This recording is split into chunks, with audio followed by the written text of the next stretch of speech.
Fala pessoal, muito bom dia, tudo certo? Estamos aqui com uma máquina da Brastemp, tá? Uma BW11L. Estamos aqui fazendo uma manutenção corretiva nessa lavadora. Há 5 anos atrás essa lavadora já foi trocada a parte do suporte, tá? Então eu vou mostrar para vocês aqui o que acontece. Excesso de sabão, pessoal, tem que cuidar muito, beleza? Vamos pro vídeo aqui. Ó, a gente já fez o procedimento aqui de tirar o suporte, tá? Percebe-se aqui, ó, que detonou o suporte, tá? Então a gente vai colocar aquele suporte novo ali, beleza? Aí agora aqui, ó, a gente vai fazer toda a limpeza da parte do cesto, que já tá bem sujo, ó. E aqui também, ó, tá? Então a gente vai fazer toda a limpeza da parte interna aqui agora, tá? E trocar esse suporte, né, que detonou por causa da... Aí, ó, tudo por causa do ômão, tá? Por causa da oxidação do ômão, beleza? Daí aqui já tá o suportezinho novinho, ó, que a gente vai trocar ali com os parafusinhos aqui, ó, tudo zero, beleza? Então a gente vai dar sequência aqui no trabalho.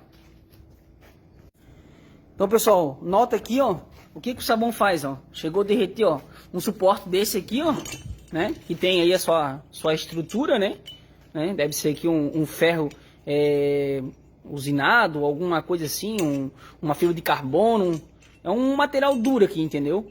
Né? Para chegar ao ponto de fazer isso aqui, pessoal, é muito excesso de sabão, tá? Detonou com o suporte, tá?